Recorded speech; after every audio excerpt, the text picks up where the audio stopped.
Hello friend, जय Jagannath. Good morning, welcome to my mini blog. आज मु बहुत दिन पर गोटे ब्लॉग आनी।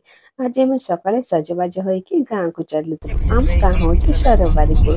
कहीं मो दिवर बाहर पाखी आसलानी तो बाहागर पूर्व फास्ट रिचुअल माने गुआ मंगला करने आम गाँ को जाइलु। तो मु जानी कहार केमती कौन कह जाए, आमर यहाँ गुआ मंगला ही कहते।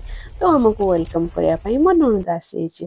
तो आम ये दुईजा मिसिक प्रथम हलदी को बाटुलु कहीं हलदी हलदी को गुआ सांगे एमती लग जाए। तो मुझे जानी केमी पूजा कराए, मोर फास्ट पूजा। तो देखिपे आम ये मोर पुतरा छुआ केमी हो। तो भिडियो को लास्ट क्वेश्चन देखो और जापारे केमी रिचुअलटा सेलिब्रेट कराए।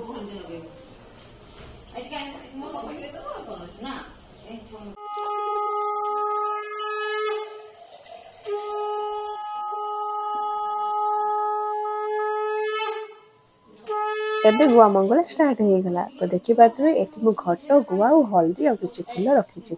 तो चलंतु देखिबा एबे केमिति होछि।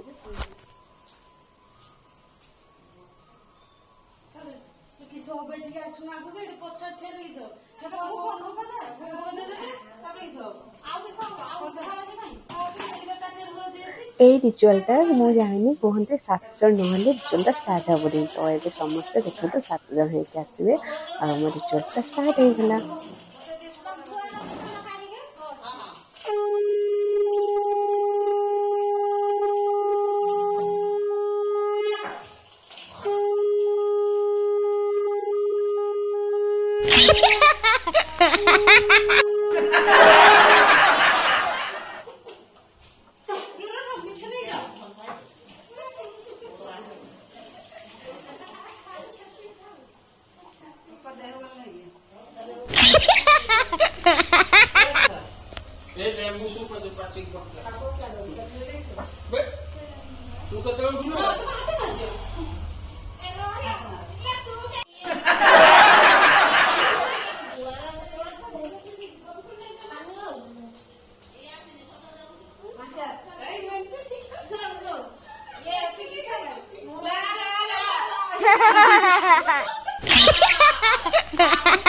जदि मो ब्लॉगटा आपको भल लगे लाइक और शेयर और सब्सक्राइब करने को जमा भी भूलिए। जी मैं लाइफस्टाइल। Thank you.